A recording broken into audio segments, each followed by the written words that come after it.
सत्संग की बड़ी महिमा कही। संतों का संग मिले तो जीवन के दोष समाप्त हो जाए। संग दोष हरा ही ते,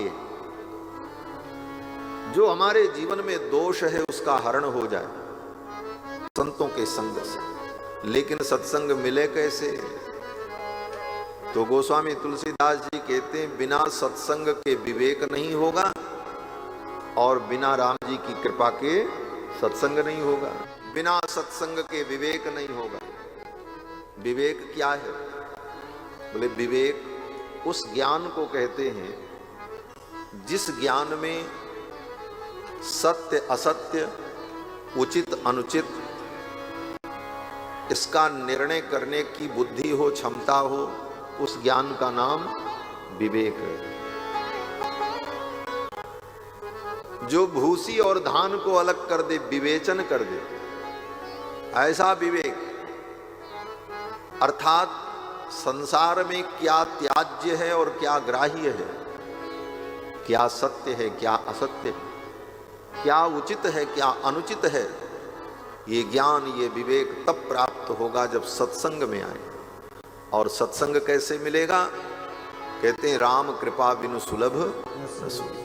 राम जी जब तक कृपा न करें तब तक सत्संग नहीं मिल सके। लेकिन रामायण में गोस्वामी जी महाराज ने एक जगह यह भी कहा कि पुण्य पुंज बिनु मिलहि न संता, सत्संगति संसृति कर अंता। सत्संग संसार चक्र को छुड़ाने वाला है। लेकिन ये सत्संग कब मिलेगा? बोले पुण्य के द्वारा। पुण्य पुंज बिनु मिलहि न संता, जब तक पुण्य नहीं होगा तब तक सत्संग नहीं। एक जगह गोस्वामी जी ने कहा पुण्य के बिना सत्संग नहीं मिलेगा। दूसरी जगह पर गोस्वामी जी ने कहा राम कृपा बिनु सुलभ न सोई, राम जी की कृपा के बिना नहीं मिलेगा। बोले ये तो दो बात हो गई, इसका समाधान क्या है? कहते इसका समाधान ये है कि अगर आप स्वयं अपने प्रयास से चलकर साधन करके अपने प्रयास से अपने उपाय से संतों के चरणों में पहुंचकर उनका आश्रय लो तो ये आपके पुण्य का फल है। आपके जन्म जन्म के पुण्य प्रकट हुए कि आपकी ऐसी बुद्धि हुई और आप संतों के चरणों में गए और उनका दर्शन किया, उनका सत्संग पाया।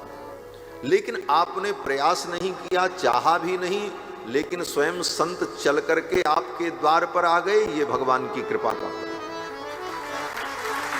आपके प्रयास से आपको सत्संग मिला, ये आपके पुण्य का फल है।